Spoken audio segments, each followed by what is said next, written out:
बात है, अहमदाबाद के एयरपोर्ट से एयर इंडिया की फ्लाइट उड़ी,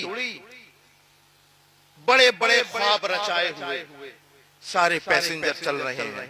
कुछ बाहर से लंदन से आके दोबारा लंदन जा रहे थे, कोई पहली मर्तबा लंदन जा रहा था, कोई अल्लाह अकबर कबीरा अपने माँ बाप से मिलने के लिए आया था, कोई इसलिए आया था कि वहां लंदन में अच्छे तरीके से सेटल हो गया, अपनी बीवी बच्चों को लेने आया था।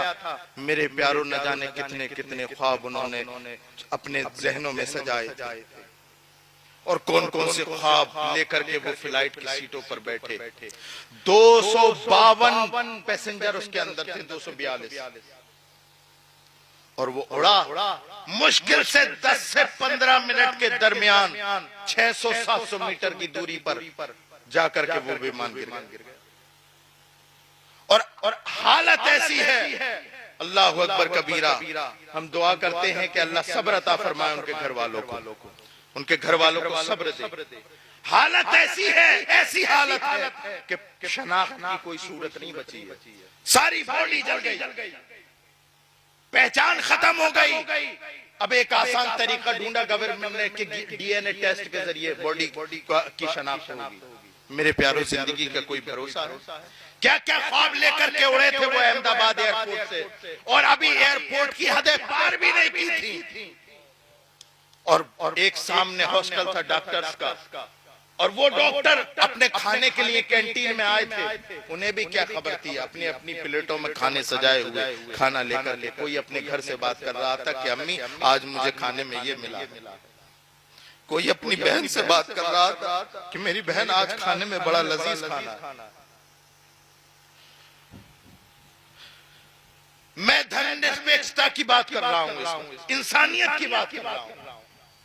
मेरे प्यारो, क्या क्या ख्वाब सजा करके वो बैठे थे, और वो विमान उनकी हॉस्टल की छत पे गिरा। 242 वो तो गए, उनकी छत पे गिरा, उनमें 10 से 20 लोग वो भी खत्म हुए। मेरे प्यारो, जिंदगी का कोई भरोसा नहीं है, कोई भरोसा नहीं है जिंदगी का। एक लम्हा भी नहीं इंसान की जिंदगी। अगर मैं एक लम्हा बोलूं तब भी झूठ है, नहीं पता। लोग तो ये कहते हैं जब दाढ़ी सफेद होगी तब मौत आएगी। भाई, हमने परदादा के कांधे पे परपोते के जनाजे देखे,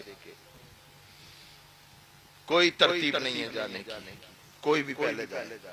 नहीं पता यहां से उठ करके हम लोग अपने घर पे पहुंचे कि नहीं पहुंचे, नहीं पता कि आप लोग मौत का नाम कहते हैं ना, अवाम में गाली नहीं है, आप लेट करके सुबह उठे कि नहीं।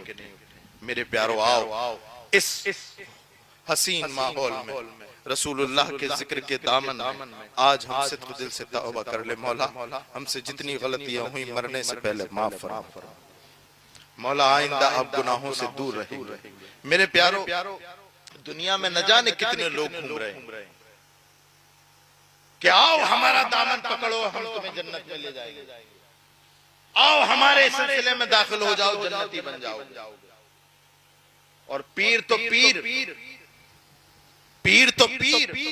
अगर पीर बाशरा है फिर भी वो जन्नत की गारंटी नहीं ले सकता। मैं उन पालसियों की बात नहीं कर रहा हूँ जो मुजरा करते हैं, मैं उन गधों की बात नहीं कर रहा हूँ। माफ करिएगा मेरा लहजा अगर सख्त हो रहा है, लेकिन मेरे अल्फाज से अगर किसी को तकलीफ पहुंचे तो पहुंचे, लेकिन इससे ज्यादा तकलीफें इन कमबख्तों ने मेरे रसूल के दिल को पहुंचाई है।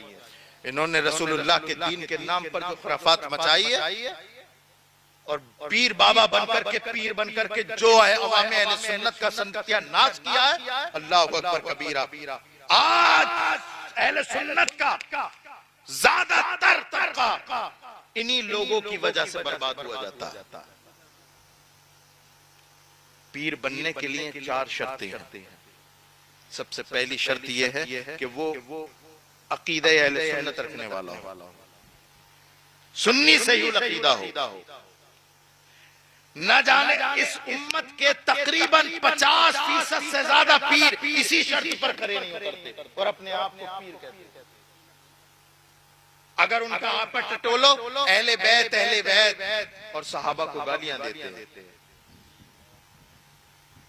एक बात बताओ, रसूलुल्लाह जिनके बारे में ये कहें कि ये जन्नती है, क्या मेरी या तुम्हारी औकात हो सकती है उसे जहन्नमी कहने की?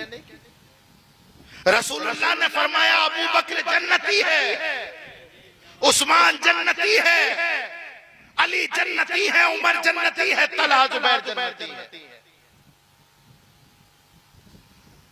तो कोई अगर पीर आके कहे कि नहीं अहले बैत की मानो, कि तुम मानोगे? बल्कि तुम ये कहना हम तो ये कहेंगे जो 100 साल पहले हमारे इमाम ने कहा था, अहले सुन्नत का है बेड़ा पार, असहाबे हुजूर नज्म है और नाव है इतरत रसूलुल्लाह की। ना तो हम अहले बैत को छोड़ेंगे, ना सहाबा इकराम को छोड़ेंगे।